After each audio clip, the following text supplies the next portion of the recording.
Hi ಸ್ನೇಹಿತರೆ, ಇದು ನಾವು ನೋಡುತ್ತಿದ್ದ ಶಾಕಿಂಗ್ ಟ್ವಿಸ್ಟ್ ಗಳನ್ನ ತುಂಬಿರುವ ಸೀಕ್ರೆಟ್ ಸ್ಟೋರೀಸ್ ರೋಸ್ಲಿನ್ ಸೀರೀಸ್ 2ನೇ ಭಾಗ. ಇದರ ಫಸ್ಟ್ ಪಾರ್ಟ್ ನೋಡದಿರುವ ಗೆಳೆಯರು ಡಿಸ್ಕ್ರಿಪ್ಷನ್ ಹಾಗೂ ಕಮೆಂಟ್ ಬಾಕ್ಸ್ ನಲ್ಲಿರುವ ಲಿಂಕ್ ಅನ್ನ ಕ್ಲಿಕ್ ಮಾಡಿ ನೋಡ್ಕೊಳ್ಳಿ. ಈ ಕಥೆಯ ಫಸ್ಟ್ ಪಾರ್ಟ್ ನೋಡ್ಲಿಲ್ಲ ಅಂದ್ರೆ ಇದರ ಕುರಿತು ನಿಮಗೆ ಯಾವುದೇ ರೀತಿಯ ಐಡಿಯಾ ಸಿಗುವುದಿಲ್ಲ.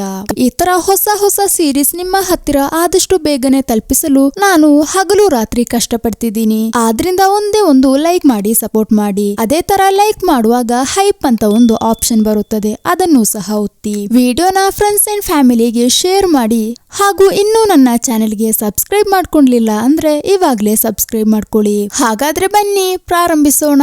ಹಾಗೆ ಸ್ವಲ್ಪ ಹೊತ್ತಾದ್ಮೇಲೆ ಅವಳಿಗೆ ಪ್ರಜ್ಞೆ ಬಂದ ನಂತರ ಅವಳ ತಂದೆ ತಾಯಿ ಹಾಗೂ ಆ ಫಾರ್ಮ್ ನಲ್ಲಿ ಇರುವ ಎಲ್ಲರೂ ಸೇರ್ಕೊಂಡು ಆ ಬೆಕ್ಕುವನ್ನ ಹೂತಾಕ್ತಾರೆ. ಅವಾಗ ನಮ್ ರೋಸ್ಗೆ ತನ್ನ ಒಡ ಹುಟ್ಟಿದವರು ತೀರಿ ಹೋಗಿರೋ ತರ ಪುನಃ ಅವಳ ಮೈಂಡ್ ತುಂಬಾನೇ ಡೆಸ್ಪ್ ಆಗುತ್ತದೆ. ಬ್ರೇಕ್ಫಾಸ್ಟ್ ಮಾಡ್ತಾ ಇರುವಾಗ ಜೆರಿ ಹೇಳ್ತಾನೆ, ಅಲ್ಲ ಆ ಬೆಕ್ಕುಗೆ ಎಷ್ಟು ವಯಸ್ಸಿತ್ತು? ಜಾನ್ ಹೇಳ್ತಾನೆ 12 ವಯಸ್ಸಿತ್ತು. 12 ವರ್ಷಗಳ ಕಾಲ ಅದು ಬದುಕ್ತಾ. ತುಂಬಾನೇ ಲೆಕ್ಕಿ ಅನ್ಸುತ್ತದೆ. ನನ್ನ ಮನೆಯಲ್ಲಿ ಒಂದು ಬೆಕ್ಕು ಇತ್ತು. 3 ವರ್ಷಗಳಾದಾಗ ಅದು ಸತ್ತೋಯ್ತು. 12 ವರ್ಷಗಳ ತರ ಏನು ಆ ಬೆಕ್ಕು ಇರ್ಲಿಲ್ಲ.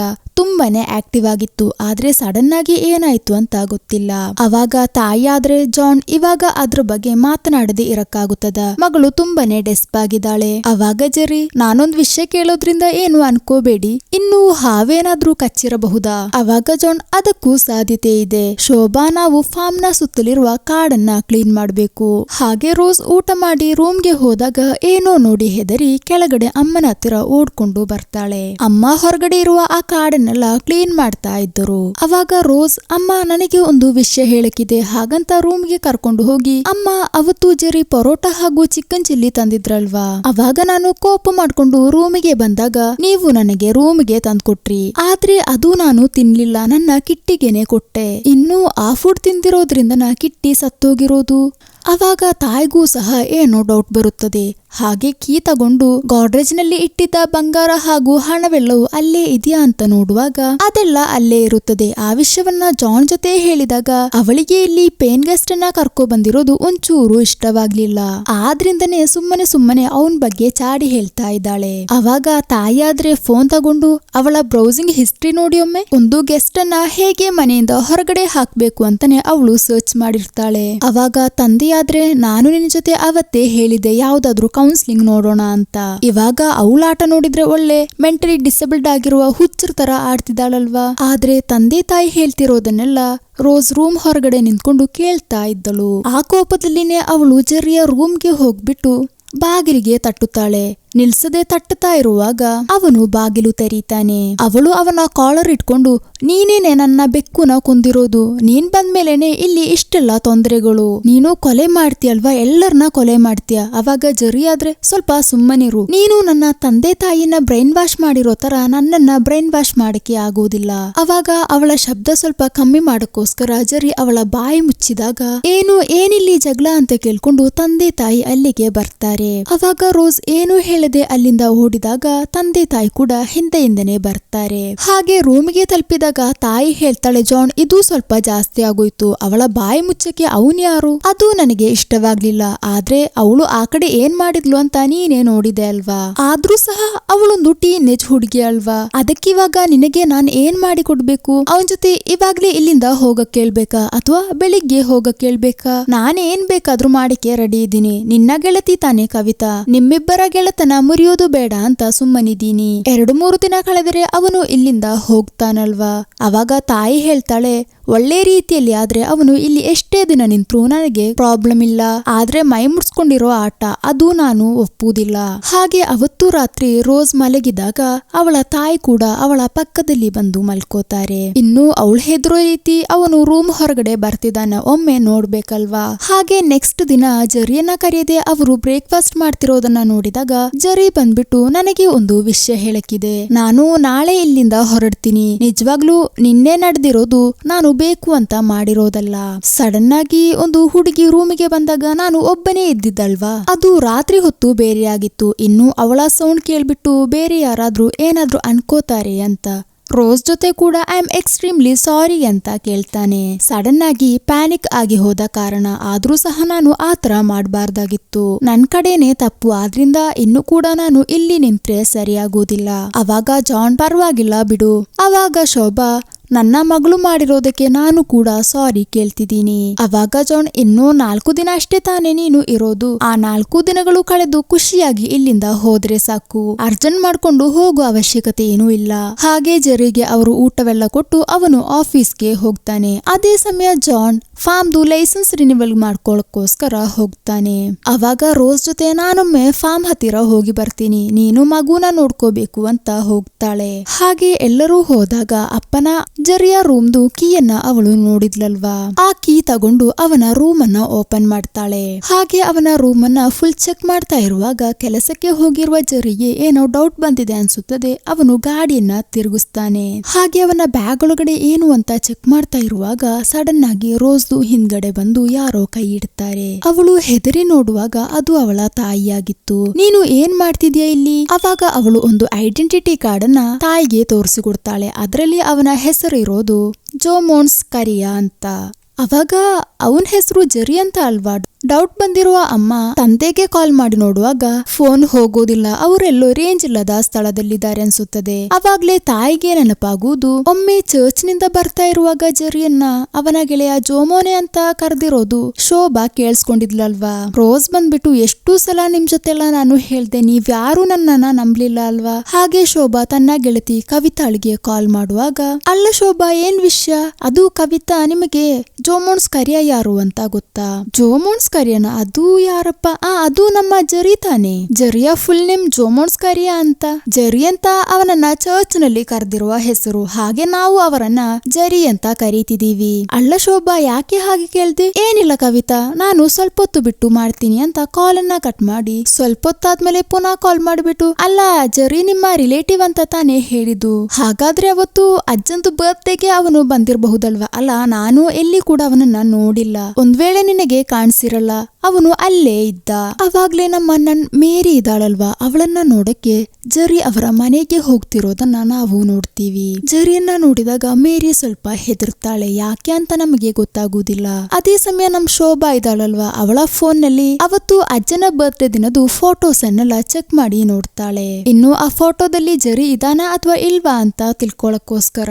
ಹಾಗೆ ಕೊನೆಗೆ ಒಂದು ಫೋಟೋದ ಮಧ್ಯದಲ್ಲಿ ಜೆರಿ ಇದ್ದಾನೆ. ಹಾಗಾದ್ರೆ ತಾನು ಡೌಟ್ ಪಟ್ಟಿರೋದೆಲ್ಲ ಸುಮ್ಮನೇನಾ? ಮಗಳ ಜೊತೆ ಹೇಳ್ತಾಳೆ, ಮಗಳೇ ನಾನು ನಿನ್ನನ್ನ ಅರ್ಥ ಮಾಡ್ಕೊಳ್ತಿಲ್ಲ ಅಂತ ಅಲ್ಲ, ಆದ್ರೆ ಒಬ್ಬರನ್ನ ನಾವು ಡೌಟ್ ಪಡುವಾಗ ಏನಾದ್ರೂ ಒಂದು ಎವಿಡೆನ್ಸ್ ಬೇಕಲ್ವಾ? ಏನೂ ಇಲ್ಲ ಅಂದ್ರು ಅವರು ನಮ್ಮ ಮನೆಗೆ ಗೆಸ್ಟ್ ಆಗಿ ಬಂದಿರೋದಲ್ವಾ, ಇನ್ನೂ ಅವರನ್ನ ಇನ್ಸಲ್ಟ್ ಮಾಡೋದು ಬೇಡ, ಸ್ವಲ್ಪ ದಿನ ತಾನೆ, ಅದಾದ್ಮೇಲೆ ನೀನು ಏನ್ ಬೇಕಾದ್ರೂ ವಿಚಾರಣೆ ನಡೆಸ್ಕೋ. ಹಾಗೆ ಅಮ್ಮ ಅಲ್ಲಿಂದ ಹೋದ ನಂತರ ಕವಿತಾ ಜೆರಿಗೆ ಕಾಲ್ ಮಾಡಿಬಿಟ್ಟು, ಅಲ್ಲಿ ಏನಾದ್ರೂ ತೊಂದರೆ ಇದೆಯಾ? ಸ್ವಲ್ಪ ಹೊತ್ತು ಮುಂಚೆ ಶೋಭಾ ಕಾಲ್ ಮಾಡಿಬಿಟ್ಟು ನಿನ್ನ ರಿಯಲ್ ನೇಮ್ ಜೋಮೋನ್ಸ್ ಕರಿಯಾ ಅಂತಾನಲ್ಲ ಕೇಳಿದ್ಲು. ಅವಾಗ ಜೆರಿ ಕೋಪದಲ್ಲಿ ಹ್ಞೂ ಸರಿ ಅಂತ ಫೋನ್ ಅನ್ನ ಕಟ್ ಮಾಡ್ತಾನೆ.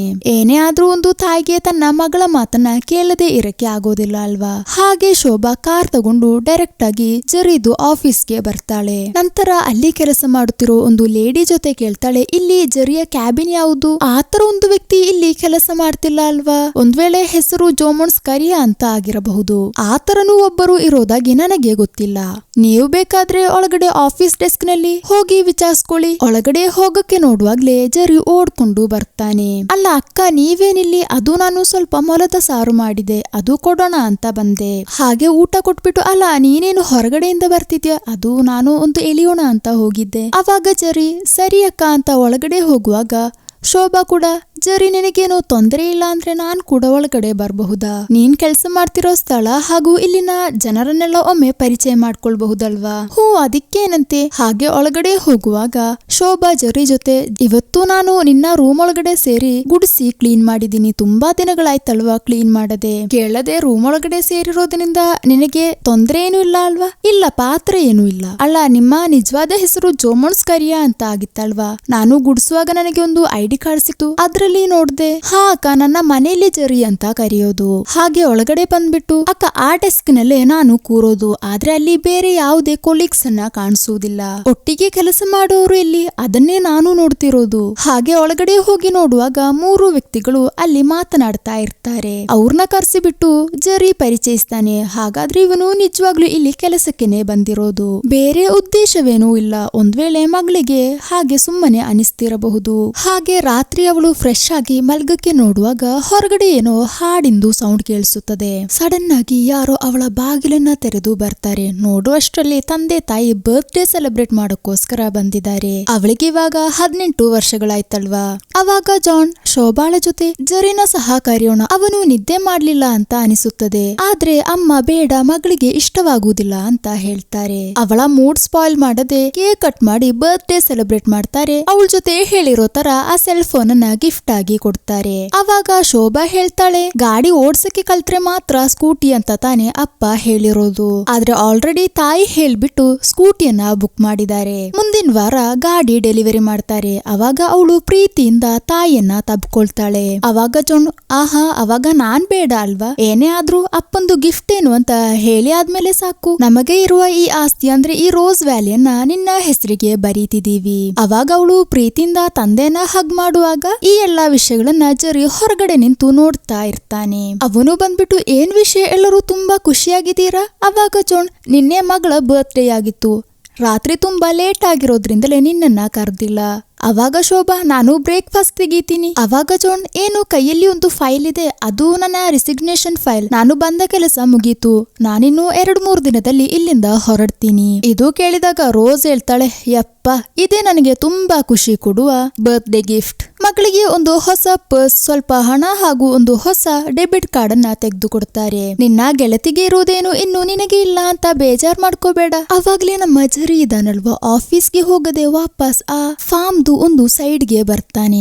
ನಂತರ ಫಾರ್ಮ್ ಒಳಗಡೆಯಿಂದ ಎಲ್ಲಿಗೋ ಹೋಗ್ತಾನೆ. ಅವಾಗ ಅಲ್ಲಿ ಕೆಲಸ ಮಾಡ್ತಿರೋ ವೇಲು ಇದಾನಲ್ವಾ, ಅವನು ಸಹ ಜರಿ ಹಿಂದೆನೆ ಹೋಗ್ತಾನೆ. ಹಾಗೆ ಸ್ವಲ್ಪ ದೂರದಲ್ಲಿ ನಿಂತು ಇಬ್ಬರು ಸಿಗರೇಟ್ ಎಳಿತಾ ಇರುವಾಗ ಜರಿ ಹೇಳ್ತಾನೆ, ನಮ್ಮ ಕೆಲಸ ಆಲ್ಮೋಸ್ಟ್ ಮುಗೀತು, ಆದ್ರೆ ಮುಗಿಲಿಲ್ಲ. ಅವಾಗ ವೇಲು, ಹಾಗೆ ಹೇಳಿದ್ರೆ ಇನ್ನು ಎಷ್ಟು ದಿನಗಳು? ಮೊದಲು ಹೇಳಿರೋ ತರ ಆದ್ರೆ ಇನ್ನು 2 ದಿನಗಳಲ್ಲಿ ಮುಗಿಬೇಕಿತ್ತು, ಆದ್ರೆ ಇನ್ನೂ ಒಂದು 2 ದಿನ ಕೂಡ ಜಾಸ್ತಿ ಹೇಳಿ ನಿಲ್ಬೇಕಾಗುತ್ತದೆ. ಇನ್ನು ನಾನು ಇಲ್ಲಿಂದ ಹೋದ್ರೂ ಸಹ ನೀನು ಸ್ವಲ್ಪ ದಿನ ಇಲ್ಲೇ ನಿಲ್ಲು, ಅವರಿಗೆ ಡೌಟ್ ಹೊಡಿಬಾರ್ದಲ್ವಾ. ಅವಾಗ ಮಗಳ ಜೊತೆ ನಡಿಗೆ ಬಂದಿದ್ದ ಶೋಭಾ ಅವರಿಬ್ಬರನ್ನ ನೋಡ್ತಾಳೆ. ವೇಲು ಆದ್ರೆ ರಕ್ತ ಚೆಲ್ಲದೆ ವಿಷಯ ಬಗೆಹರಿಬಹುದಲ್ವಾ. ಇನ್ನೊಂದ್ ವೇಳೆ ರಕ್ತ ಚೆಲ್ಲಿದ್ರೇನೆ ಆಗೋದು ಅಂತ ಹೇಳಿದ್ರೆ ಬೇರೇನ್ ಮಾಡಕ್ಕಾಗುತ್ತೆ. ಆಲ್ರೆಡಿ ಒಂದು ಬೆಕ್ಕುವನ್ನ ಕೊಂದಾಯ್ತು. ಅವಾಗ್ಲೇ ನಮ್ಮ ರೋಸ್ ನೋಡಿದ್ದು ಕೇಳಿದ್ದು ಎಲ್ಲ ನಿಜ ಅಂತ ನಮಗೆ ಗೊತ್ತಾಗುವುದು. ಆದ್ರೆ ದೂರದಲ್ಲಿ ನಿಂತ್ಕೊಂಡು ಅವರು ಹೇಳ್ತಿರೋದನ್ನೆಲ್ಲ ನಮ್ ಶೋಭಾಳಿಗೆ ಕರೆಕ್ಟ್ ಆಗಿ ಕೇಳಿಸುವುದಿಲ್ಲ.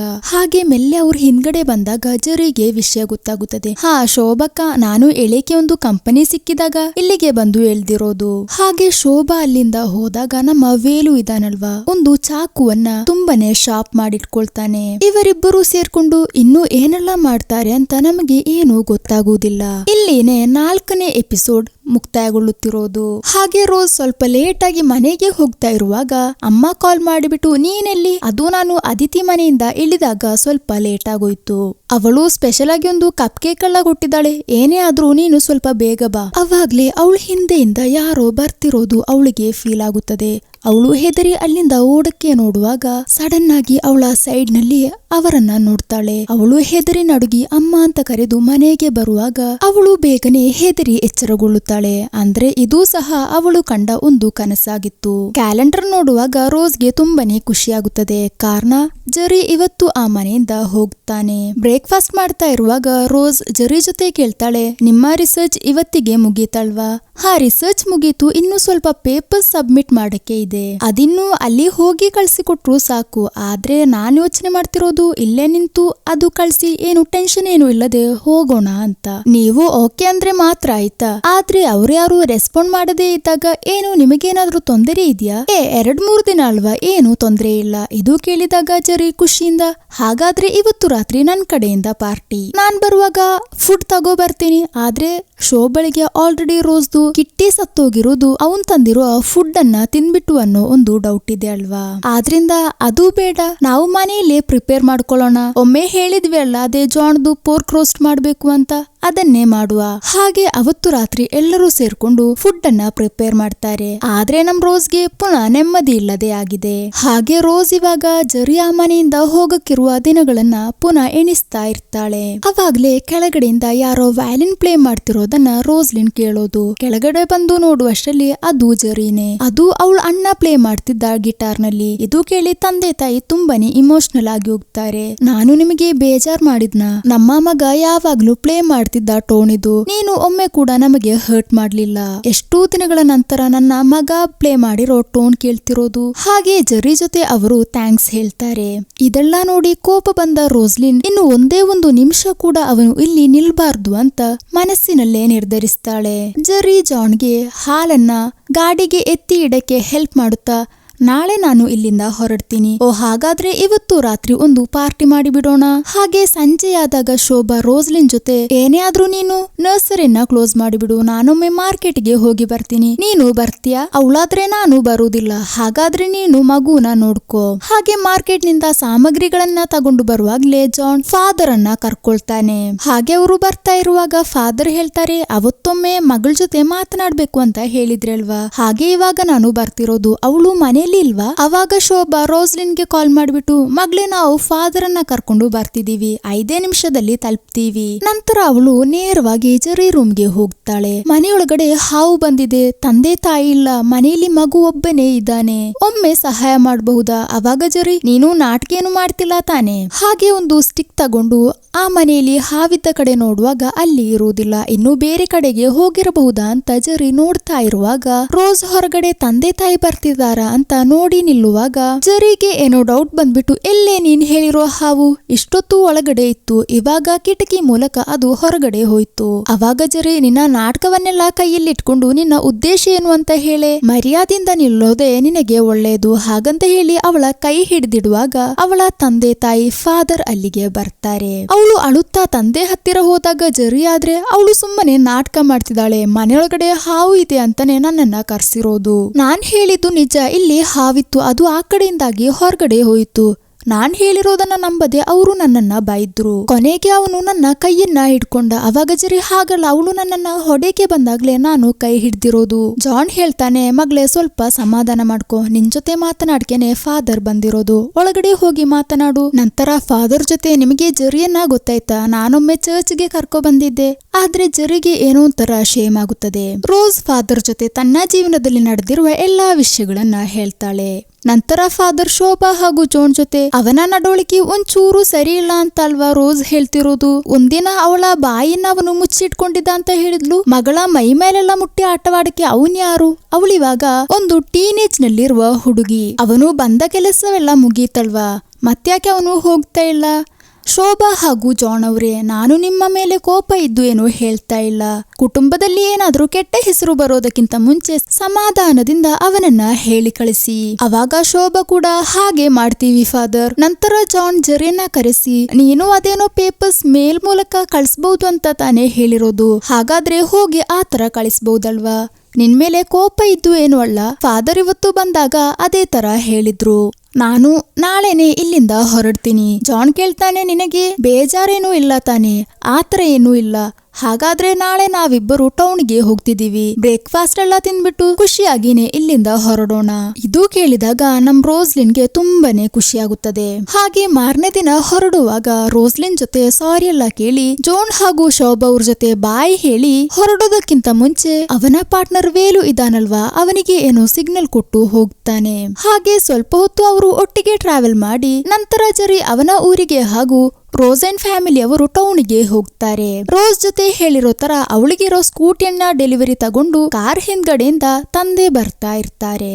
ಅವಾಗ ಶೋಭಾ ಕೇಳ್ತಾಳೆ, ಮಗಳೇ ಅವನನ್ನ ಓಡ್ಸಕ್ಕೆ ನೀನು ಮನೆಯೊಳಗಡೆ ಯಾವ ಹಾವನ್ನ ಹಚ್ಚಿರೋದು? ಅವಳು ಮಾಡಿರೋ ನಾಟಕವೆಲ್ಲ ತಾಯಿಗೆ ಗೊತ್ತಾಯ್ತು ಅಂತ ತಿಳಿದಾಗ ಅವಳಿಗೆ ತನ್ನ ನಗು ಕಂಟ್ರೋಲ್ ಮಾಡಕ್ಕೆ ಆಗುವುದಿಲ್ಲ. ಇನ್ನು ಯಾರನ್ನು ಅವಳು ಹೆದರುವ ಅವಶ್ಯಕತೆ ಇಲ್ಲ. ಹಾಗೆ ಸ್ಕೂಟರ್ ಓಡ್ಸಕ್ಕೆ ಕಲಿತಾಳೆ. ತಂದೆ ತಾಯಿ ಜೊತೆ ಇನ್ನು ಅಲೊಂದು ರೂಮ್ ಅನ್ನ ಯಾರಿಗೂ ಕೊಡೋದ್ ಬೇಡ, ನನ್ನ ತಮ್ಮ ದೊಡ್ಡವನಾದ್ಮೇಲೆ ಅವನಿಗೆ ಕೊಟ್ರೆ ಸಾಕು ಅಂತ ತಂದೆ ತಾಯಿ ಕೈಯಲ್ಲಿ ಪ್ರಾಮಿಸ್ ಮಾಡಿಸ್ಕೊಳ್ತಾಳೆ. ತುಂಬಾ ದಿನಗಳಾಗಿ ಅವಳು ಚರ್ಚ್ಗೆನೆ ಹೋಗ್ತಾ ಇರ್ಲಿಲ್ಲ ಅಲ್ವಾ. ಅಲ್ವಾ. ಫಾದರ್ ಕಾರಣನೇ ತನ್ನ ಎಲ್ಲಾ ತೊಂದರೆಗಳು ಸಾಲ್ವ್ ಆಗಿದ್ದು ಅಂತ ತಂದೆ ತಾಯಿ ಜೊತೆ ಅವಳು ಚರ್ಚ್ಗೆ ಹೋಗ್ತಾಳೆ. ನಂತರ ಅದೇ ದಾರಿಯಿಂದ ಆ ಡಾಕ್ಟರ್ ಹತ್ತಿರ ಕೂಡ ಹೋಗ್ತಾಳೆ. ಆಹಾ, ಇದು ಹಳೆ ರೋಸ್ಲಿನೇ ಅಲ್ಲ ಅಲ್ವಾ. ನಿನ್ನ ಹಳೆ ಭಯಗಳೊಂದಿಗೆ ಎಲ್ಲ ನೀನು ಫೈಟ್ ಮಾಡಿ ಗೆದ್ದೆ ಅನ್ಸುತ್ತದೆ. ಹಾಗೆ ತುಂಬಾ ದಿನಗಳ ನೆಮ್ಮದಿಯ ನಂತರ ಪುನಃ ಹೊರಗಡೆ ಯಾರನ್ನು ಅವಳು ನೋಡ್ತಾಳೆ. ಅಂದ್ರೆ ಆ ಒಂದು ಭಯ ಪುನಃ ಅವಳ ಹಿಂದೆನೆ ಬರ್ತಾ ಇದೆ ಅಂತ. ಇವಾಗ ಸುಮಾರು 2 ತಿಂಗಳುಗಳು ಕಳೆದಿವೆ.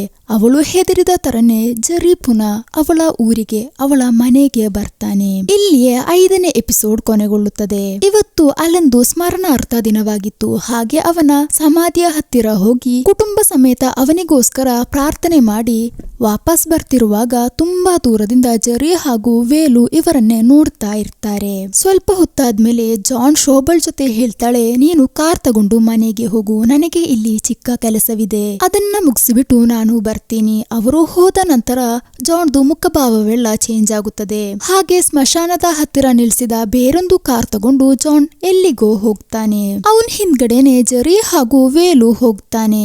ಫಾರ್ಮ್ ಹೌಸ್ ನ ಒಂದು ಹಳೆ ಬಿಲ್ಡಿಂಗ್ ಒಳಗಡೆ ಕೂತ್ಕೊಂಡು ಜಾನ್ ಏನಲ್ಲೋ ರೆಡಿ ಮಾಡ್ತಾ ಇರ್ತಾನೆ. ಹಾಗೆ ಸ್ವಲ್ಪ ಲೇಟ್ ಆಗಿ ಅಪ್ಪ ಮನೆಗೆ ಬಂದಾಗ ರೋಸ್ ಕೇಳ್ತಿದ್ದಾಳೆ, ಅಪ್ಪ ಎಲ್ಲಿಗೆ ಹೋಗಿದ್ದು? ನನ್ನ 2-3 ಗೆಳೆಯರನ್ನ ನೋಡಕ್ಕೆ. ಅವಾಗ ಶೋಭಾ, ಅಲ್ಲ ಯಾವ ಫ್ರೆಂಡ್ಸ್, ನನ್ನ ಎಷ್ಟು ಗೆಳೆಯರನ್ನ ನಿನಗೆ ಗೊತ್ತು ಶೋಭಾ. ಮಗುನ ತಗೊಂಡು ಜಾನ್ ಹೋಗ್ತಾನೆ. ಆದ್ರೆ ಶೋಭಾಳಿಗೆ ಏನೋ ಡೌಟ್ ಹೊಡಿತಾ ಇರುತ್ತದೆ. ಆತರ ಯಾವುದೇ ಗೆಳೆಯರನ್ನ ಜಾನ್ ಮೀಟ್ ಆಗ್ಲಿಲ್ಲ ಅಲ್ವಾ, ಮತ್ತೆ ಯಾಕೆ ಜಾನ್ ಸುಳ್ಳು ಹೇಳ್ತಿರೋದು ಅಂತ ನಮಗೂ ಗೊತ್ತಾಗುವುದಿಲ್ಲ. ಇವಾಗ ರೋಸ್ ಮಲಗಿದ್ದಾಗ ನಾವು ಕಥೆಯ ಪ್ರಾರಂಭದಲ್ಲಿ ನೋಡಿರೋ ತರ ಯಾವುದೋ ಒಬ್ಬ ಅಜ್ಞಾತ ಆ ಕಾಂಪೌಂಡ್ ಇಂದ ಜಿಗಿದು ಒಳಗಡೆ ಬರ್ತಾನೆ. ಸಡನ್ ಆಗಿ ಎಚ್ಚರಗೊಂಡು ಏನು ಶಬ್ದ ಕೇಳಿಸಿರೋದು ಅಂತ ಅವಳು ನೋಡುವಾಗ ಅಲ್ಲಿ ಯಾರೂ ಇರುವುದಿಲ್ಲ.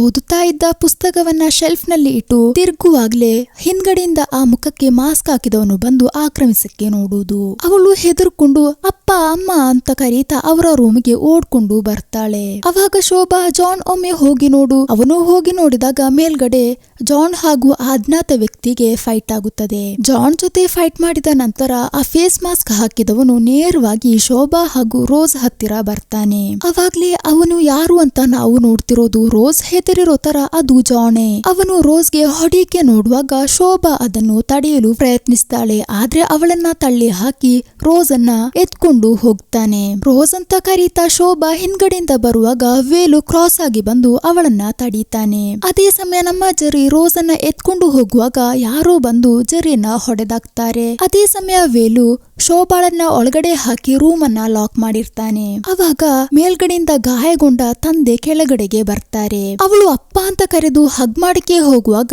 ಸಡನ್ ಆಗಿ ಜಾನ್ ಇದಾನಲ್ವಾ, ಅವಳನ್ನ ದೂರಕ್ಕೆ ತಳ್ಳುತ್ತಾನೆ. ಅವಳಿಗೆ ಏನು ನಡೀತಿದೆ ಅಂತಾನೆ ಗೊತ್ತಾಗ್ತಿಲ್ಲ.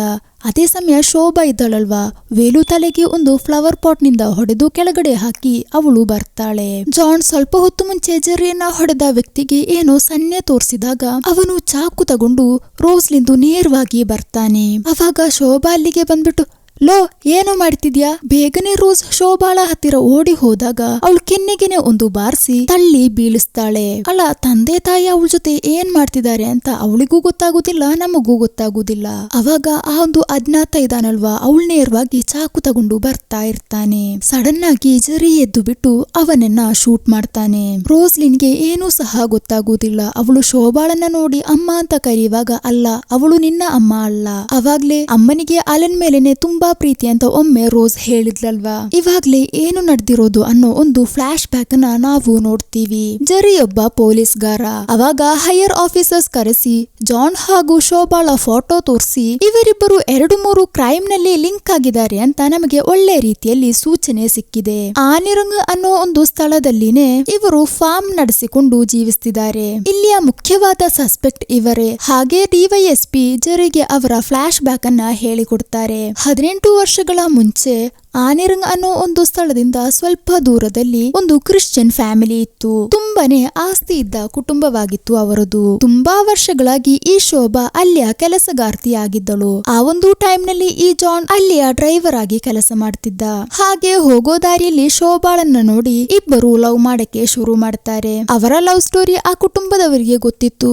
ಹಾಗೆ ಅವರೇ ಇವರಿಬ್ಬರ ಮದುವೆಯನ್ನ ನಡೆಸ್ತಾರೆ. ಅದರಲ್ಲೂ ಅದಕ್ಕೆ ಜಾಸ್ತಿನೇ ಹೆಲ್ಪ್ ಮಾಡಿರೋದು ಆ ಕುಟುಂಬದ ಒಬ್ಬಳೆ ಮಗಳು ಹಾಗೂ ಶೋಭಾಳ ಬೆಸ್ಟ್ ಫ್ರೆಂಡ್ ಆಗಿರುವ ಏಂಜಲ್. ಶೋಭಾ ಹಾಗೂ ಜಾನ್ಗೆ ಅಲನ್ ಅಂತ ಒಂದು ಗಂಡು ಮಗು ಹುಟ್ಟಿದಾಗ ಏಂಜಲ್ ಹಾಗೂ ಅವಳ ಗಂಡನಿಗೆ ಒಂದು ಹೆಣ್ಣು ಮಗು ಹುಟ್ಟುತ್ತದೆ. ಅವಳ ಹೆಸರೇ ರೋಸ್ಲಿನ್. ಹೀಗಿರುವಾಗ ಚಿಕ್ಕ ಮಗುವಾಗಿದ್ದ ರೋಸ್ಲಿನ್ ಅನ್ನ ಶೋಭಾಳ ಕೈಯಲ್ಲಿ ಕೊಟ್ಟು ಏಂಜಲ್ ಹಾಗೂ ಅವಳ ಗಂಡ ಚರ್ಚ್ಗೆ ಹೋಗಿದ್ದರು. ಹೋಗೋ ದಾರಿಯಲ್ಲಿ ಅನಿರೀಕ್ಷಿತವಾಗಿ ಒಂದು ಆಕ್ಸಿಡೆಂಟ್ ಆಗಿ ಇಬ್ಬರು ಸಹ ತೀರಿ ಹೋಗ್ತಾರೆ.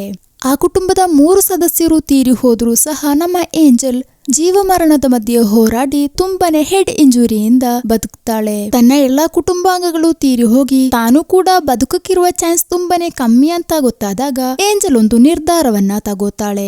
ಏಂಜಲ್ ಒಂದು ವಿಲ್ ಪತ್ರವನ್ನ ರೆಡಿ ಮಾಡ್ತಾಳೆ. ತನ್ನ ಹೆಸರಿನಲ್ಲಿರುವ ಎಲ್ಲಾ ಆಸ್ತಿಗಳು ತನ್ನ ಮಗಳು ರೋಸ್ಲಿನ್ಗೆ, ಆದ್ರೆ ಅವಳಿಗೆ 18 ವರ್ಷಗಳು ಆಗುವ ತನಕ ತನ್ನ ಮಗಳನ್ನ ಪ್ರೀತಿಯಿಂದ ನೋಡ್ಕೊಳ್ಳುವ ತನ್ನ ಆತ್ಮೀಯ ಗೆಳತಿ ಶೋಭಾಳಿಗೆ. ಇನ್ನು 18 ವರ್ಷವಾಗುವುದಕ್ಕಿಂತ ಮುಂಚೆ ಅವಳಿಗೆ ಏನಾದ್ರೂ ಆದ್ರೆ ಅವಳ ಹೆಸರಿನಲ್ಲಿರುವ ಎಲ್ಲಾ ಆಸ್ತಿ ಅವಳಿಗೆ ಗೊತ್ತಿರೋ ಒಂದು ಚಾರಿಟಬಲ್ ಟ್ರಸ್ಟ್ಗೆ. ಶೋಭಾಳನ್ನ ಆಸ್ತಿಯ ಮಾಲೀಕಳನ್ನಾಗಿ ಮಾಡಿಸಿದ್ದು ರೋಸ್ಲಿನ್ ನ ತಾಯಿಯಾಗಿ ಮಾಡಿಸಿರೋದು ಏಂಜಲ್ ಬರೆದಿರುವ ಆ ಒಂದು ಪತ್ರವಾಗಿತ್ತು.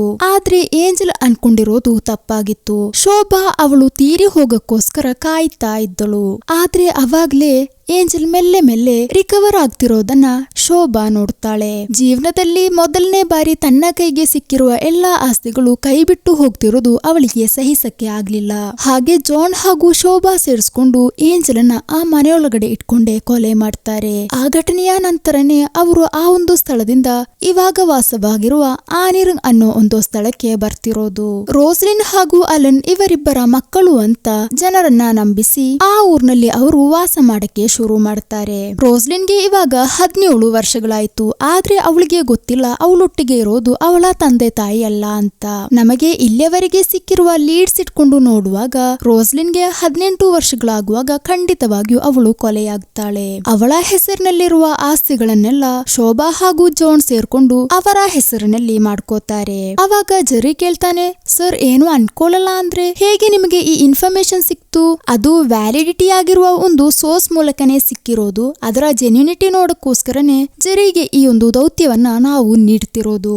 ಈ ಒಂದು ಡೀಟೇಲ್ಸ್ ಅನ್ನ ನಮಗೆ ಪಾಸ್ ಮಾಡಿ ಕೊಟ್ಟಿರೋದು ಒಂದು ಲೇಡಿ ನನ್ನಾಗಿದ್ದ ಮೇರಿ. ಆದ್ರಿಂದಲೇ ಮೇರಿನ ನೋಡಕ್ಕೆ ನಮ್ ಜೆರಿ ಮಧ್ಯ ಮಧ್ಯ ಹೋಗ್ತಾ ಇದ್ದಿದ್ದು. ಈ ಮೇರಿ ಆನೆರಂಗ್ ಅನ್ನೋ ಸ್ಥಳದ ಒಂದು ಚರ್ಚ್ ನಲ್ಲಿ ನನ್ನಾಗಿದ್ದಳು. ಸ್ವಲ್ಪ ದಿನಗಳ ನಂತರ ಅವಳು ಒಬ್ಬರನ್ನ ಲವ್ ಮಾಡ್ತಾಳೆ. ಹಾಗೆ ಅವ್ರನ್ನ ಮದ್ವೆ ಮಾಡ್ಕೊಳ್ತಾಳೆ. ಆದ್ರೆ ಸ್ವಲ್ಪ ವರ್ಷಗಳ ನಂತರನೇ ಅವಳ ಗಂಡ ಕಾಣೆಯಾಗಿದ್ದಾನೆ ಅಂತ ಒಂದು ಕಂಪ್ಲೇಂಟ್ ನಿಂದ ಅವಳು ಸ್ಟೇಷನ್ಗೆ ಬರ್ತಾಳೆ. ಅವಳ ಗಂಡನ ಹೆಸರು ಆಂಟನಿ ಅಂತ ಆಗಿತ್ತು. ಅವಾಗ್ಲೇ ಆಂಟನಿ ಯಾರು ಅಂತ ನಾವು ನೋಡ್ತೀವಿ.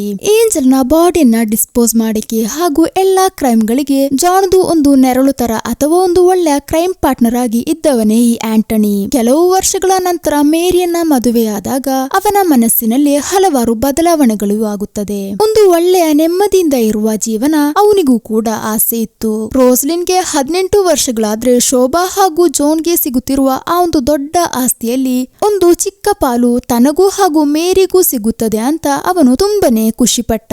ಶೋಭಾ ಹಾಗೂ ಜಾನ್ ಅನ್ನ ಅವನು ಅಷ್ಟು ನಂಬಿದ್ದ. ಆದ್ರೆ ಶೋಭಾ ಹಾಗೂ ಜಾನ್ಗೆ ತಮ್ಮ ಮಗ ಅಲೆನ್ ಅಂದ್ರೆ ಪಂಚಪ್ರಾಣ. ಅವನಿಗೋಸ್ಕರನೇ ಅವರು ಈ ಎಲ್ಲ ಮೋಸ ವಂಚನೆ ಎಲ್ಲವನ್ನು ಮಾಡ್ತಿದ್ದಿದ್ದು. ಆದ್ರೆ ಜನರ ಮುಂದೆ ಮಗಳಾದ ರೋಸ್ಲಿನ್ ಹಾಗೂ ಮಗನಾದ ಅಲೆನನ್ನ ಸಮಾನವಾಗಿನೇ ನೋಡ್ತಿರೋದು ಅಂತ ಅವರು ನಟಿಸಿದ್ರು. ಕಾರಣ ತನ್ನ ಮಗನಿಗೆ ಸಿಗುತ್ತಾ ಇರುವ ಅಷ್ಟು ಆಸ್ತಿಗಿರುವ ಒಂದು ಇನ್ವೆಸ್ಟ್ಮೆಂಟೇ ಆಗಿತ್ತು ರೋಸ್ಲಿನ್. ಆದರೆ ಒಂದು ದಿನ ಇವರ ಎಲ್ಲಾ ನಿರೀಕ್ಷೆಗಳನ್ನು ಇಲ್ಲದೆ ಮಾಡಿ ಅಲನ್ ತೀರಿ ಹೋಗ್ತಾನೆ. ನೀರಿನಲ್ಲಿ ಮುಳುಗುತ್ತಿದ್ದ ರೋಸ್ಲಿನ್ ಅನ್ನ ಕಾಪಾಡಕ್ಕೋಗಿ ಅಲನ್ ತೀರಿ ಹೋದಾಗ ತಮ್ಮ ಎಲ್ಲಾ ಪ್ಲಾನ್ಗಳು ಹಾಳಾದವು. ಮೆಲ್ಲೆ ಮೆಲ್ಲೆ ಶೋಭಾಳ ಮಾನಸಿಕ ಸ್ಥಿತಿ ಅಲೆದಾಡಲು ಪ್ರಾರಂಭಿಸಿತು. ಅದಕ್ಕೂ ಮೇಲಾಗಿ ತನ್ನ ಮಗನ ಸಾವಿಗೆ ಕಾರಣ ರೋಸ್ಲಿನ್ ಅನ್ನುವ ಚಿಂತೆ ಅವಳನ್ನ ಒಂದು ಹುಚ್ಚಿ ತರ ಮಾಡ್ತು. ತುಂಬಾ ಥೆರಪಿಗಳನ್ನ ಮಾಡಿ ನೋಡಿದ್ರು. ಆದ್ರೆ ಏನೇ ಥೆರಪಿ ಮಾಡಿದ್ರು ಸಹ ಅವಳ ಮನಸ್ಸಿನೊಳಗಡೆ ಇರುವ ಸೇಡು ಒಂಚೂರು ಕೂಡ ಕಮ್ಮಿ ಆಗ್ಲಿಲ್ಲ. ಮೇರಿ ಎಲ್ಲಾ ವಿಷಯಗಳನ್ನ ಹೇಳ್ತಾ ಇದ್ದಾಳೆ. ರೋಸ್ಲಿನ್ಗೆ 18 ವರ್ಷಗಳಾದ್ರೆ ನೆಕ್ಸ್ಟ್ ಬರ್ತಿರೋದು ಅವರ ಮಗ ಅಲೆನ್ದು ಸ್ಮರಣಾರ್ಥ ದಿನ. ಅವತ್ತು ಅವಳನ್ನ ಕೊಲೆ ಮಾಡುವುದಕ್ಕೇನೆ ಅವರ ಪ್ಲಾನ್. ಆ ಒಂದು ಕೊಲೆಗೆ ಹೆಲ್ಪ್ ಮಾಡಕ್ಕೆ ಅವರು ನನ್ನ ಗಂಡ ಆಂಟನಿ ಜೊತೆ ಹೇಳಿದ್ದಾರೆ. ಆದರೆ ಆಂಟನಿ ಜಾನ್ ಹಾಗೂ ಶೋಭಾಳ ಜೊತೆ ಅಲ್ಲ, ನೀವ್ ಹೇಳ್ತಿರೋದು ಅವಳನ್ನ ಕೊಲೆ ಮಾಡಕ್ಕ, ಆ ತರನೇ ಮಾಡ್ಬೇಕು ಅಂತ ಏನಾದ್ರೂ ಇದ್ಯಾ? ನಮಗೆ ಬೇಕಾಗಿರೋದನ್ನ ನಾವು ಕಿತ್ಕೊಂಡ್ರೆ ಸಾಕಲ್ವಾ, ಇಷ್ಟು ದೊಡ್ಡ ತಪ್ಪು ಮಾಡ್ಬೇಕಾ? ಅವಾಗ ಶೋಭಾ, ಓಹೋ ನಿಮಗೆ ಈ ತರ ಚಿಂತೆ ಎಲ್ಲ ಇತ್ತಾ? ಮೊದಲನೇ ಬಾರಿ ಏನೋ ಅಲ್ಲ ತಾನೇ ಈ ತರ ಮಾಡ್ತಿರೋದು, 18 ವರ್ಷಗಳ ಮುಂಚೆ ಏಂಜಲನ್ನ ಕೊಲೆ ಮಾಡಿದಾಗ ಈ ತರ ಭಾವನೆಗಳನ್ನೇನು ನೋಡ್ಲಿಲ್ಲ. ಅದಕ್ಕೆ ಕಾರಣ ಏನು?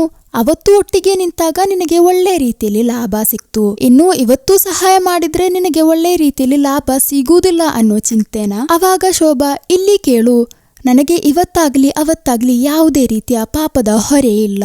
ಅವತ್ತು ಆ ಏಂಜಲ್ ಇದ್ದಾಳಲ್ವಾ, ಅವಳು ಮತ್ತು ನಾನು ಒಂದೇ ಶಾಲೆಯಲ್ಲಿ ಕಲ್ತಿದ್ದು. ಅವತ್ತು ಕಲಿಯೋದ್ರಲ್ಲಿ ಅವಳಿಗಿಂತ ನಾನೇ ಮುಂದೆ ಇದ್ದೆ. ಅವತ್ತು ಆ ಮನೆಯ ಎಲ್ಲಾ ಕೆಲಸಗಳನ್ನು ನನ್ನ ತಾಯಿನೇ ಮಾಡ್ತಾ ಇದ್ದರು. ಆದ್ರಿಂದ ಅವಳಿಗೆ ಪಾಠ ಕಲಿಸಕ್ಕೆ, ನೋಟ್ಸ್ ಬರೆಯಕ್ಕೆ ಅಂತ ಅವಳು ನನ್ನನ್ನ ಪಕ್ಕದಲ್ಲೇ ಕೂರಿಸ್ತಿದ್ಲು. ಒಟ್ಟಿಗೆ ಅವಳ ರೂಮ್ ನಲ್ಲಿ ಅವಳ ಸ್ವಂತ ಬೆಡ್ ಮೇಲೆ ಒಂದ್ಸಲ ಕೂಡ ಒಂದು ಕೆಲಸದವಳ ಮಗಳ ತರ ಅವಳು ನನ್ನನ್ನ ನೋಡೋದಾಗ್ಲಿ ಬಿಹೇವ್ ಮಾಡೋದಾಗ್ಲಿ ಮಾಡ್ಲಿಲ್ಲ. ಆದ್ರೆ ನನ್ನ ತಾಯಿ ತೀರಿ ಹೋದ ನಂತರ ಆ ಕುಟುಂಬದ ಕೆಲಸವೆಲ್ಲವೂ ನನ್ನ ತಲೆ ಮೇಲೆ ಆಯ್ತು. ನನ್ನ ಕಲಿಕೆ ನಿಂತೋಯ್ತು, ನನಗೆ ಕನಸುಗಳು ಇಲ್ಲದಾಯ್ತು. ಅದೆಲ್ಲ ಹೋಗ್ಲಿ, ನನ್ನ ಹಣೆ ಬರಹ ಅಂತ ನಾನು ಅನ್ಕೊಂಡೆ. ಆದರೆ ಅಲ್ಲಿಯವರೆಗೆ ನನ್ ಜೊತೆ ಬಿಹೇವ್ ಮಾಡಿದ ಒಂದು ಏಂಜಲ್ ಇದ್ದಳು, ಮತ್ತೆ ನಾನು ಅವಳನ್ನ ನೋಡ್ಲಿಲ್ಲ. ಅವಳ ಒಟ್ಟಿಗೆ ಅವಳ ರೂಮ್ ನಲ್ಲಿ ಅವಳ ಬೆಡ್ ಮೇಲೆ ಮತ್ತೆ ಅವಳು ನನ್ನನ್ನ ಕೂರ್ಸಿಲ್ಲ. ನಾವು ಯಾವಾಗಲೂ ಕೆಲಸದವರಾಗಿ, ಅವರು ಶ್ರೀಮಂತರಾಗಿ. ಆ ಏಂಜಲ್ಗೆ ಒಂದು ಹೊಸ ರೀತಿಯ ಬಿಹೇವಿಯರ್ ಕಾಣತೊಡಗಿತ್ತು. ಅದು ನೋಡಿದ್ರೆ ನಂಗೆ ಒಂಚೂರು ಕೂಡ ಇಷ್ಟವಾಗ್ತಿರ್ಲಿಲ್ಲ. ನಮ್ಮ ರೋಸ್ಲಿನ್ ಇದ್ದಾಳಲ್ವಾ, ಏಂಜಲ್ ಮಗಳು, ಬರ್ತಾ ಏಂಜಲ್ದು ಅದೇ ಮುಖ ಲಕ್ಷಣ ಅವಳಿಗೂ ಸಹ ಬರ್ತಿದೆ. ನನ್ನ ಮಗ ಅಲನ್ ಅವಳನ್ನ ಕಾಪಾಡೋದಕ್ಕೋಸ್ಕರ ತಾನೇ ತೀರಿ ಹೋಗಿರೋದು. ಅದು ಸುಮ್ಮನಾಗುವುದಿಲ್ಲ. ಅದಕ್ಕೆ ಉತ್ತರ ಹೇಳದೆ ಬಚಾವಾಗಬಹುದು ಅಂತ ಯಾರು ಅನ್ಕೋಬೇಡಿ. ಆ ಒಂದು ವಿಷಯ ಆಂಟನಿ ಮೇರಿ ಜೊತೆ ಹೇಳಿದಾಗ ನಾನು ಅದಕ್ಕೆ ಒಪ್ಪುವುದಿಲ್ಲ. ಈ ತರ ಸಿಗುವ ಹಣ ನಮಗೆ ಬೇಡ. ಮೇರಿ ಒಂದು ನಣ್ಣಾಗಿದ್ಲಲ್ವಾ, ಅವಾಗ ಆಂಟನಿ, ಅದಕ್ಕೆ ನಾನು ಏನು ಮಾಡೋ ಅವಶ್ಯಕತೆ ಇಲ್ಲ, ಎಲ್ಲ ಅವರು ಮಾಡ್ಕೊಳ್ತಾರೆ, ನಾನೊಮ್ಮೆ ಸುಮ್ಮನೆ ಕಣ್ಮುಚ್ಚಿ ನಿಂತ್ರೆ ಸಾಕು. ಅವಾಗ ಮೇರಿ ನೋಡಿದ್ರೆ, ಆಂಟನಿ ಇದು ನಮಗೆ ಬೇಡ, ಹಾಗೆ ಸುಮ್ಮನೆ ಬಿಡಕ್ಕಾಗುತ್ತದ? ಇಲ್ಲಿವರೆಗೆ ನಮಗೆ ಕೊಡಕ್ಕಿರೋದೇನು, ಇದಕ್ಕೆ ಒಟ್ಟಿಗೆ ನಿಲ್ಲಿಲ್ಲ ಅಂದ್ರೆ ಅವರು ಕೊಡುವುದಿಲ್ಲ. ಇದೊಂದೇ ಸಲ ನಿಂತ್ಬಿಟ್ಟು ನಂತರ ನಮ್ಮ ಶೇರ್ ಕೇಳ್ಕೊಂಡು ನಾವು ಇಲ್ಲಿಂದ ಎಲ್ಲಿಗಾದ್ರೂ ಹೋಗೋಣ. ನಂತರ ಅವರೊಟ್ಟಿಗೆ ಯಾವುದೇ ರೀತಿಯ ಸಂಬಂಧ ನಮಗೆ ಬೇಡ. ಹಾಗೆ ಅವತ್ತು ರಾತ್ರಿ ಆಂಟನಿ ಮನೆಯಿಂದ ಹೋಗ್ತಾನೆ. ಇವಾಗ 2 ತಿಂಗಳುಗಳು ಕಳೆಯಿತು. ಇಲ್ಲಿಯವರೆಗೆ ಯಾವುದೇ ರೀತಿಯ ಮಾಹಿತಿ ಇಲ್ಲ. ಅವಾಗ್ಲೇ ಕವಿತಾಳನ್ನ ಹೈಯರ್ ಆಫೀಸರ್ ಜರಿಗೆ ತೋರಿಸ್ಕೊಡ್ತಿರೋದು. ಜರಿ, ನಿನಗೆ ಇವ್ರನ್ನ ಪರಿಚಯ ಇಲ್ವಾ? ಹೌದು, ನನ್ನ ಫ್ಯಾಮಿಲಿ ಫ್ರೆಂಡ್. ಓಹೋ, ಹಾಗಾದ್ರೆ ಎಲ್ಲವೂ ಸುಲಭವಾಯ್ತಲ್ವಾ? ಕವಿತಾ ಶೋಭಾಳ ಗೆಳತಿ. ಹಾಗಾದ್ರೆ ಕವಿತಾಳನ್ನ ಉಪಯೋಗಿಸಿಕೊಂಡು ನಿನಗೆ ಅವ್ರ ಮನೆಗೆ ಹೋಗಿ ಸೇರ್ಬಹುದು. ಇನ್ವೆಸ್ಟಿಗೇಷನ್ಗೋಸ್ಕರನೇ ಜರಿ ಬಂದು ಆ ಕುಟುಂಬದಲ್ಲಿ ಸೇರ್ಕೊಂಡಿರೋದು. ಅವರೊಟ್ಟಿಗೆನೆ ನಿಂತ್ಕೊಂಡು ಅವರು ನೆಕ್ಸ್ಟ್ ಏನ್ ಮಾಡ್ತಿದ್ದಾರೆ ಅಂತೆಲ್ಲ ತಿಳ್ಕೊಳ್ತಿದ್ದ. ಅದೇ ತರ ಇಲ್ಲಿಯವರೆಗೆ ತಿಳ್ಕೊಂಡಿರುವ ವಿಷಯವೆಲ್ಲ ನಿಜಾನ ಅಂತ ಖಚಿತಪಡಿಸ್ಕೊಳ್ತಾ ಇದ್ದ. ಫಾರ್ಮ್ ನಲ್ಲಿ ಇಟ್ಕೊಂಡು ಜರಿ ಜೊತೆ ಒಬ್ಬ ಇದ್ದಾಳ್ವಾ, ವೇಲು ಅಂತ. ಅವನ್ ಯಾರು ಅಂದ್ರೆ ನಮ್ ಜರಿದು ಅಸಿಸ್ಟೆಂಟ್ ಪೊಲೀಸ್. ಹಾಗೆ ಶೋಭಾ ಮೊದಲು ವಾಸವಾಗಿದ್ದ ಏಂಜಲ್ದು ಮನೆ, ಅವಳು ಬರೆದಿಟ್ಟಿದ್ದ ವಿಲ್ ಪತ್ರ ಎಲ್ಲವನ್ನು ಕ್ರಾಸ್ ಚೆಕ್ ಮಾಡಿದಾಗ ಮೇರಿ ಹೇಳಿರೋದು 100% ನಿಜ. ಆಲ್ರೆಡಿ ಏಂಜಲ್ದು ಮನೆ ಕಂಡು ಹಿಡಿದಾಗ್ಲೇ ನನಗೆ ಗೊತ್ತಿತ್ತು ಮೇರಿದು ಗಂಡ ಆಂಟನಿ ಮಿಸ್ ಆದಲ್ವಾ, ಅವನು ಅದರೊಳಗಡೆನೆ ಇರ್ತಾನೆ ಅಂತ. ಅದರೊಳಗಡೆಯಿಂದ ಬಾಡಿಯನ್ನ ಕೂಡ ಫೈಂಡ್ ಮಾಡ್ತಾರೆ. 3ನೇದಾಗಿ ಅವರು ರೋಸ್ಲಿಂದು ಮರಣ ನಿರ್ಧರಿಸಿರೋದು ಅವರ ಮಗನಾದ ಅಲೆನ್ದು ಸ್ಮರಣಾರ್ಥ ದಿನದಂದು. ಆ ಡೇಟ್ ಕೂಡ ನಮಗೆ ಮುಂಚೆನೆ ಗೊತ್ತು. ಆದ್ರೆ ಆ ದಿನ ಅವರು ಏನ್ ಪ್ಲಾನ್ ಮಾಡ್ತಿದ್ದಾರೆ ಅಂತ ನಮಗೆ ಗೊತ್ತಿಲ್ಲ. ಅದ್ರ ಬಗ್ಗೆ ಹೆಚ್ಚು ತಿಳ್ಕೊಳ್ಳೋಕ್ಕೋಸ್ಕರನೇ ಜರಿ ಮಧ್ಯ ಮೇರಿನ ಮೀಟ್ ಆಗ್ತಾ ಇದ್ದಿದ್ದು. ಅವಾಗ ಮೇರಿ, ನಾವು ಅರ್ಥ ಮಾಡ್ಕೊಂಡಿರೋದು, ನಾವು ನೋಡಿದ್ದು ಏನು ಅಲ್ಲ ಶೋಭಾ ಹಾಗೂ ಜಾನ್ಗೆ ಇಷ್ಟು ವಯಸ್ಸಾದ್ರೂ ಸಹ ಅವರು ಒಂದು ಮಗುಗೆ ಜನ್ಮ ನೀಡಿದ್ರಲ್ವಾ, ಅದು ಆಕ್ಸಿಡೆಂಟ್ಲಿ ಆಗಿರೋದು ಏನು ಅಲ್ಲ. ಶೋಭಾ ತನ್ನ 2ನೇ ಮಗನಿಗೆ ಆ ಆಸ್ತಿಗಳನ್ನ ಕೊಡಕ್ಕೋಸ್ಕರ ಪ್ಲಾನ್ ಮಾಡ್ಕೊಂಡಿರೋದು. ಜರಿಗೆ ಒಂದು ವಿಷಯ ಮಾತ್ರ ಖಚಿತವಾಗಿರುತ್ತದೆ, ಅವರು ಸ್ವಂತ ಕೈಯಿಂದ ಮಾತ್ರ ಆ ಕೊಲೆಯನ್ನ ಮಾಡುವುದಿಲ್ಲ. ಇನ್ನು ಶೋಭಾ ಮಾಡಿದ್ರು, ಜೋನ್ ಅಂತೂ ಅದನ್ನ ಮಾಡುವುದಿಲ್ಲ. ಇಲ್ಲಿಯವರೆಗೆ ಎಲ್ಲಾ ಜನರ ಕಣ್ಣಿಗೆ ಮಣ್ಣು ಹಚ್ಚಿ ಒಳ್ಳೆಯವ್ರ ತರ ಅವರು ನಿಂತಿದ್ರೆ ಅವರಿಗೆ ಬೇರೇನೋ ಉದ್ದೇಶವಿದೆ. ಇದೆಲ್ಲವನ್ನು ಅಸಿಸ್ಟೆಂಟ್ ಜೊತೆ ಡಿಸ್ಕಸ್ ಮಾಡಿದ 4ನೇ ದಿನವಾಗಿತ್ತು ರೋಸ್ ನಿಂದು ಬರ್ತ್ಡೇ. ಅವತ್ತು ಫೈಲ್ಸ್ ಅನ್ನೆಲ್ಲ ಚೆಕ್ ಮಾಡಿ ನೋಡಿದಾಗ ಅವಳ ಹೆಸರಿನಲ್ಲಿರುವ ಎಲ್ಲಾ ಆಸ್ತಿಗಳನ್ನ ಜಾನ್ ಹಾಗೂ ಶೋಭಾಳ ಹೆಸರಿಗೆ ಬರ್ದಿರ್ತಾರೆ. ಮನೆಯಲ್ಲಿ ದರೋಡೆ ಆದ ಸಮಯದಲ್ಲಿ ನಡೆದ ಒಂದು ಕೊಲೆ ತರ ಮಾಡಕ್ಕೇನೆ ಅವರ ಪ್ಲಾನ್. ಅದಕ್ಕೋಸ್ಕರನೇ ಅಲ್ಲೊಂದು ಸ್ಮರಣಾರ್ಥ ದಿನ ಜಾನ್ ಕಾರ್ ತಗೊಂಡು ಅವಳು ಒಂದು ಕೊಲೆಗಾರನನ್ನ ಹುಡ್ಕೊಂಡು ಹೋಗಿರೋದು. ಅವರು ಬರೋದನ್ನ ಕಾಯ್ಕೊಂಡು ನಮ್ ಜೆರ್ರಿ ಹಾಗೂ ಅಸಿಸ್ಟೆಂಟ್ ಹೊರಗಡೆನೆ ನಿಂತಿದ್ದರು. ಹಾಗೆ ಆ ಒಂದು ಅಟೆಂಪ್ಟ್ ಗೆ ಹೋಗೋದಕ್ಕಿಂತ ಮುಂಚೆನೆ ನಮ್ ಜೆರ್ರಿ ಒಂದು ಕೊಲೆಗಾರಂತರ ಒಳಗಡೆ ಹೋಗಿರೋದು ರೋಸ್ಲಿನ್ ಕಾಪಾಡಕ್ಕೆ ಹಾಗೂ ಅವಳಿಗೆ ನಿಜ ಸ್ಥಿತಿ ಏನು ಅಂತ ತಿಳಿಸಕ್ಕೋಸ್ಕರನೇ ಶೋಭಾ ಹಾಗೂ ಜಾನ್ ಮುಂದೆ ತಂದಿರೋದು. ಅವರಿಬ್ಬರ ನಿಜ ಬಣ್ಣ ಇವಾಗ ಅವಳಿಗೆ ಗೊತ್ತಾಯ್ತಲ್ವಾ. ಹಾಗೆ ಅವ್ರ ನೇರವಾಗಿ ಗನ್ನನ್ನ ತೋರಿಸುವಾಗ್ಲೇ ಆಲ್ರೆಡಿ ಜೆರ್ರಿ ಬ್ಯಾಕಪ್ ಗೆ ಕರೆಸಿರುವ ಪೊಲೀಸ್ ಅವರು ಅಲ್ಲಿಗೆ ಬರ್ತಾರೆ. ಇಬ್ಬರನ್ನು ಅರೆಸ್ಟ್ ಮಾಡಿ ಜೀಪ್ ಗೆ ಹತ್ತಿಸ್ತಾರೆ. ಶೋಭಾಳ ಚಿಕ್ಕ ಮಗನನ್ನು ಒಂದು ಲೇಡಿ ಪೊಲೀಸ್ ಎತ್ಕೊಳ್ತಾಳೆ. ಇದನ್ನು ಶೋಭಾ ನೋಡಿದಾಗ ಪುನಃ ರೋಸ್ಲಿನ್ ಮೇಲೆ ಅವಳಿಗೆ ತುಂಬಾನೇ ಕೋಪ ಬರುತ್ತದೆ.